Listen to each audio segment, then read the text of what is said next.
The Turkish Ministry of Defense announced that it had received the first parts of the Russian S-400. বর্তমান সময়ে সবথেকে আলোচিত anti aircraft missile সিস্টেমের নাম S-400। এই ক্ষেপণাস্ত্রটি স্থল থেকে বাতাসে নিক্ষিপ্ত বিশ্বের সবথেকে বিপজ্জনক অস্ত্র হিসেবে বিবেচিত হয়। এই সিস্টেম বিমান, ক্রুজ মিসাইল, এমনকি পারমাণবিক ক্ষেপণাস্ত্রকে 400 কিলোমিটার দূর থেকে ধ্বংস করতে পারে। এই এন্টি এয়ারক্রাফটের শক্তিমাত্রা নিয়ে যতটা আলোচিত হয় তার থেকে বেশি আলোচিত হয় পশ্চিমাদের মাথা ব্যথার কারণে।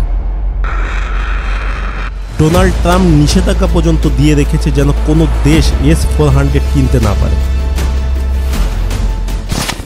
আমরা আজকের ভিডিওতে আলোচনা করব S-400 কি, এই ক্ষেপণাস্ত্রটি কিভাবে কাজ করে, কেন এটিকে বিশ্বের সবথেকে বিপজ্জনক অস্ত্র বলা হয় এবং কোন কোন দেশের হাতে এই অত্যাধুনিক এন্টি এয়ারক্রাফট মিসাইল সিস্টেম আছে। সাথেই থাকুন। প্রথমে কথা বলবো S-400 এর ইতিহাস নিয়ে। এই air defence system Russian Almas central design bureau দ্বারা তৈরি। এই অস্ত্রটির নাম S-400 হলেও তবে উত্তর আটলান্টিক চুক্তি সংস্থার এটিকে SA-21 গ্লোরার নামে পরিচিত। এই মিসাইল সিস্টেম উন্নয়ন 1993 সালে করা হয়েছিল সোভিয়েত ইউনিয়নের পতনের পরপরই। এটি আসলে আগের S-300 মিসাইলের সিস্টেমের উন্নত সংস্করণ। 1999 সালের শেষের দিকে 2000 সালের প্রথম দিকে এই সিস্টেমের পরীক্ষা শুরু হয়েছিল বলে জানা যায়। তবে 2007 সালে প্রথম রুশ বাহিনীতে S-400 যুক্ত করা হয়। S-400 শত্রুর সমস্ত রকম এয়ার স্ট্রাইক ধ্বংস করতে পারে। এই সিস্টেমের মাধ্যমেই সিরিয়াতে অবস্থিত নিজেদের বাহিনীকে সুরক্ষা করে রাশিয়া। এখন আলোচনা করব S-400 কিভাবে কাজ করে। S-400 এর মধ্যে তিনটি প্রধান জিনিস থাকে: মিসাইল লঞ্চার, শক্তিশালী রাডার এবং কমান্ড সেন্টার। এই রাডারটি 600 কিলোমিটার দূর অবধি লক্ষ্য দেখতে পারে। উদাহরণস্বরূপ যদি এই সিস্টেমটি ভারতে ইনস্টল করা হয় তবে সীমান্তের বাইরে উঠতে থাকা এয়ারক্রাফট নিজের নজরে রাখতে পারবে। এটি S-400 সহজে যে কোনো অত্যাধুনিক ফাইটার প্লেনকে মোকাবেলা করতে পারে। S-400 এর সঙ্গে আমেরিকান এন্টি ব্লাস্টিং ক্ষেপণাস্ত্র বা এন্টি এয়ারক্রাফট মিসাইল সিস্টেমের তুলনা করা হয়। এই সিস্টেমটিতে রয়েছে মাল্টি ফাংশন রাডার।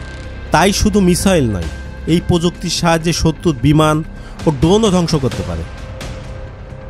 এই অটোনোমান ডিটেকশন টার্গেট সিস্টেম, বিমান বিধ্বংসী মিসাইল লঞ্চার এবং কমান্ডো কন্ট্রোল সেন্টার রয়েছে। এতে রয়েছে 3টি ভিন্ন ধরনের মিসাইল প্যাক, যা 30 কিলোমিটার উচ্চতায় এবং 400 কিলোমিটার দূরে যে কোনো লক্ষ্যকে আঘাত করতে সক্ষম। বিশেষজ্ঞরা বলে যে এই মিসাইল সিস্টেম একই সঙ্গে 36টি লক্ষ্যে টার্গেট করতে পারে এবং এই মিসাইল সিস্টেম আগের রাশিয়ার বিমান প্রতিরক্ষা ব্যবস্থা থেকে দ্বিগুণ কার্যকর এবং 5 মিনিটের ভিতর স্থাপন করা যেতে পারে। বহুবিধ লক্ষ্যকে টার্গেট করতে এই মিসাইল সিস্টেম থেকে 4 ধরনের মিসাইল নিক্ষেপ করা যায়। প্রথমে রয়েছে 48N6MD মিসাইল, যা আসলে 250 কিলোমিটার রেঞ্জের ভিতর লক্ষ্যবস্তুকে আঘাত আনতে পারে। এরপর রয়েছে 400N6 মিসাইল, যা 400 কিলোমিটার দূর অবধি থাকা লক্ষ্যবস্তুকে আটকাতে পারে। তারপর রয়েছে 9M96E এবং 9M96E2। এইগুলো মাঝারি পাল্লার ভূমি আকাশ মিসাইল, যা দ্রুত গতিশীল লক্ষ্যবস্তুকে যেমন বিমানকে ধ্বংস করে দিতে পারে। 9M96 মিসাইলের রেঞ্জ হলো 120 কিলোমিটার। আরেকটি মিসাইল হলো 77N6, এর বর্তমান ব্যাপকভাবে ব্যবহৃত হয়। এটি আসলে হিট টু কিল ক্ষমতা সম্পন্ন ব্যালিস্টিক মিসাইল এবং ওয়ারহেড ধ্বংস করার জন্য বিশেষভাবে ডিজাইন করা।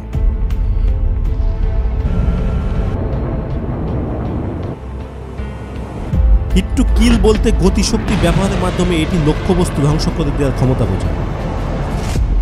রাশিয়া দাবি করেছে যে সমস্ত দিক থেকে S-400কে টক্কর দেওয়ার মতন অন্য কোনো মিসাইল ডিফেন্স সিস্টেম বিশ্বে আর নাই। এমনকি American terminal high altitude air defence সিস্টেমের পাল্লা S-400 থেকে কম। আমেরিকার এই মিসাইল সিস্টেম দিগান্তর বাইরের লক্ষ্যবস্তুকে আটকাতে অক্ষম। এটি শুধুমাত্র এন্টি ব্লাস্টিক মিসাইল সিস্টেম যা আকাশে থাকা অন্য লক্ষ্যবস্তুকে আটকাতে পারে এমন নয়। S-400 এর আরেকটি বহু আলোচিত ক্ষমতা হলো ফায়ার অ্যান্ড ফরগেট ক্ষমতা, যাতে একটি হোম ডিজাইনের সঙ্গে মিসাইল লাগানো হয় যা একটি লক্ষ্যবস্তুকে নির্দিষ্ট এরিয়ায় লক করে দিয়ে ধ্বংস করতে পারে। অনেক বিশেষজ্ঞরা বলে S-400 এয়ার ডিফেন্স সিস্টেমের ক্ষমতার সাথে পশ্চিমাদের ডিফেন্স সিস্টেমের তুলনা করা যায় না। পশ্চিমা মিসাইল সিস্টেমের প্রায় অর্ধেক দামে পাওয়া যায় S-400 এবং এটা অনেক কার্যকরী। এখন দেখব কোন কোন দেশের হাতে S-400 আছে।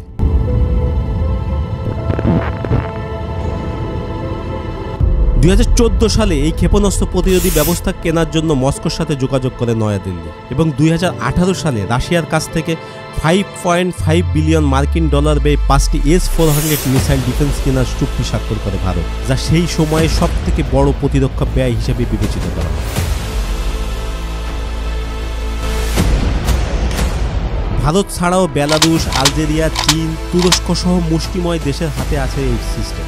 অনেকের ধারণা মার্কিন নিষেধাজ্ঞা উপেক্ষা করে ইরান ইতিমধ্যে S-400 হাতে পেয়েছে। এখন অনেকে ভাবতে পারে পশ্চিমাদের এত নিষেধাজ্ঞার পর এত দেশ কিভাবে এই ক্ষেপণাস্ত্র হাতে পেল। 2015 সালে আলজেরিয়া S-400 কেনে এবং 2016 সালে কেনে রাশিয়ার মিত্রদেশ বেলারুশ। চীন কেনে 2018 সালে এবং 2019 সালে তুরস্ক প্রথম এই ব্যাটালিয়ন হাতে পায়। অন্য দেশকে অস্ত্র বিক্রি থেকে রাশিয়াকে রুখতে 2017 সালে countering American advance through sanction, যেটাকে ক্যাটসা নিষেধাজ্ঞা আইন বলা হয়, যার আওতায় রাশিয়ার প্রতিরক্ষা গোয়েন্দা সংস্থার সঙ্গে কোনো দেশ জড়িত হলে সেই দেশ মার্কিন নিষেধাজ্ঞার মুখে পড়তে পারে। এই আইনের বলেই উত্তর কোরিয়া ও চীনের বিরুদ্ধে নিষেধাজ্ঞা আরোপ করে আমেরিকা। তবে বেলারুশ ও আলজেরিয়া এই নিষেধাজ্ঞা থেকে রক্ষা পেয়েছিল, কারণ তারা আইন আনার আগেই S-400 সিস্টেমটি সংগ্রহ করেছিল।